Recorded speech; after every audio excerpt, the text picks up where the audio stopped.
So what's up guys, कैसे हैं आप सभी। आई होप कि आपकी स्टडीज़ बहुत अच्छी चल रही होगी, सब बच्चे मन लगाकर पढ़ाई कर रहे होंगे। तो चलिए फिर आज हम शुरू करते हैं चैप्टर 10 क्लास 11th, कोशिका चक्र और कोशिका विभाजन। क्या आप जानते हैं कि सभी जीव, चाहे सबसे बड़ा ही क्यों ना हो, जीवन का प्रारंभ एक कोशिका से करता है। आप आश्चर्यचकित हो सकते हैं कि कैसे एक कोशिका से इतने बड़े जीव का निर्माण होता है। वृद्धि व जनन सभी कोशिकाओं का ही नहीं, सभी सजीवों की विशेषता है। सभी कोशिकाएं दो भागों में विभाजित होकर जनन करती हैं, जिसमें प्रत्येक पैतृक कोशिका विभाजित होकर दो नई संतति कोशिकाओं का निर्माण करती है। ये नवनिर्मित संतति कोशिकाएं स्वयं वृद्धि व विभाजन करती हैं। एक पैतृक कोशिका और इसकी संतति वृद्धि व विभाजन के बाद एक नई कोशिकीय जनसंख्या का निर्माण करती है। दूसरे शब्दों में, इस प्रकार की वृद्धि व विभाजन के कई चक्रों के बाद एक कोशिका में ऐसी संरचना का निर्माण होता है जिसमें कई लाख कोशिकाएं होती हैं। कोशिका चक्र। कोशिका विभाजन सभी जीवों के लिए एक अत्यंत महत्वपूर्ण प्रक्रिया है। एक कोशिका विभाजन के दौरान डीएनए प्रतिकृति व कोशिका वृद्धि होती है। ये सभी प्रक्रियाएं जैसे कोशिका विभाजन, डीएनए प्रतिकृति और कोशिका वृद्धि एक दूसरे के साथ समायोजित होकर इस प्रकार संपन्न होती हैं कि कोशिका विभाजन सही होता है व संतति कोशिकाओं में इनकी पैतृक कोशिकाओं वाला जीनोम होता है। घटनाओं का यह अनुक्रम, जिसमें कोशिका अपने जीनोम का द्विगुणन व अन्य संघटकों का संश्लेषण और तत्पश्चात विभाजित होकर दो नई संतति कोशिकाओं का निर्माण करती हैं, इसे कोशिका चक्र कहते हैं। यद्यपि कोशिका वृद्धि कोशिका द्रव्यी वृद्धि के संदर्भ में एक सतत प्रक्रिया है, जिसमें डीएनए का संश्लेषण कोशिका चक्र की किसी एक विशिष्ट अवस्था में होता है।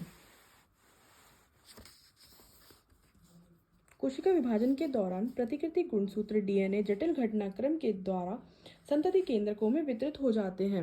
ये सारी घटनाएं आनुवांशिक नियंत्रण के अंतर्गत होती है। कोशिका चक्र की प्रावस्थाएं।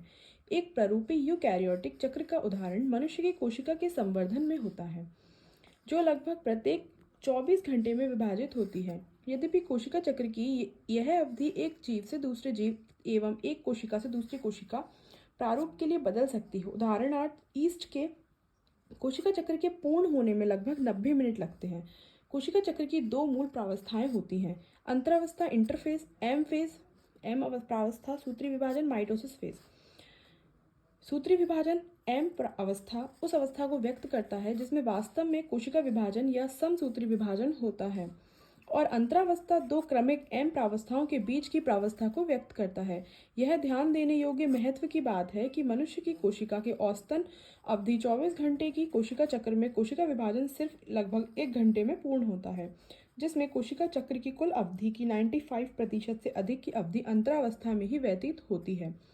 एम प्रावस्था का आरंभ केंद्रक के विभाजन कैरियोकाइनेसिस से होता है, जो कि संगत संतति गुणसूत्र के पृथक्करण सूत्री विभाजन के समतुल्य होता है, और इसका अंत कोशिका द्रव्य विभाजन साइटोकाइनेसिस के साथ होता है। अंतरावस्था को विराम प्रावस्था भी कहते हैं। यह एक प्रावस्था है जिसमें कोशिका विभाजन के लिए तैयार होती है तथा इस दौरान क्रमबद्ध तरीके से कोशिका वृद्धि व डीएनए का प्रतिकृतिकरण दोनों होते हैं। अंतरावस्था को 3 प्रावस्थाओं में विभाजित किया गया है: पश्चसूत्री अंतरकाल प्रावस्था G1 फेज, संश्लेषण प्रावस्था S फेज, पूर्व सूत्री विभाजन अंतरकाल प्रावस्था G2 फेज। पश्चसूत्री अंतरकाल प्रावस्था G1 फेज समसूत्री विभाजन एवं डीएनए प्रतिकृतिकरण के बीच अंतराल को प्रदर्शित करता है। जीवन प्रावस्था में कोशिका उपापचयी रूप से सक्रिय होती है एवं लगातार वृद्धि करती है, परंतु इसका डीएनए प्रतिकृति नहीं करता। एस फेज या संश्लेषण प्रावस्था के दौरान डीएनए का निर्माण एवं प्रतिकृति होती है।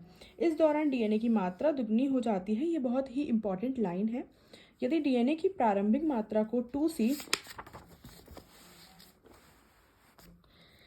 चिन्हित किया जाए तो वह बढ़कर 4C हो जाती है, यद्यपि गुणसूत्र की संख्या में कोई वृद्धि नहीं होती। ये लाइन भी बहुत ज़्यादा इंपॉर्टेंट है। यदि जीवन प्रावस्था में कोशिका द्विगुणित है या 2N गुणसूत्र है, तो S प्रावस्था के बाद भी इसकी संख्या वही रहती है जो जीवन फेज में थी, अर्थात 2N होगी। प्राणी कोशिका में S प्रावस्था के दौरान केंद्रक में डीएनए का जैसे ही प्रतिकृतिकरण प्रारंभ होता है, वैसे ही तारक केंद्र का कोशिका द्रव्य में प्रतिकृतिकरण होने लगता है। कोशिका वृद्धि के साथ सूत्री विभाजन हेतु G2 प्रावस्था के दौरान प्रोटीन का निर्माण होता है। प्रौढ़ प्राणियों में कुछ कोशिकाएं विभाजित नहीं होती, जैसे हृदय कोशिका और अनेक दूसरी कोशिकाएं यदा कदा विभाजित होती हैं। ऐसा तब ही होता है जब क्षतिग्रस्त या मृत कोशिकाओं को बदलने की आवश्यकता होती है।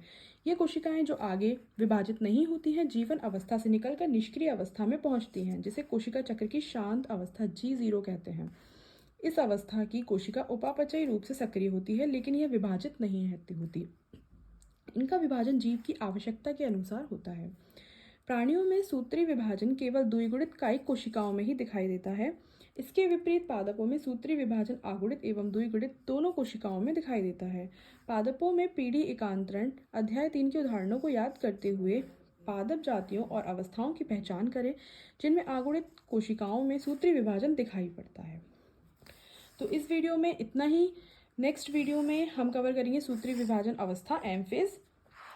तो मिलते हैं इसी के साथ नेक्स्ट वीडियो में। और अगर आपको हमारी वीडियोस पसंद आई हो, अच्छी लगी हो, तो आप प्लीज़ इसे लाइक कीजिए, कमेंट कीजिए और चैनल को सब्सक्राइब कीजिए।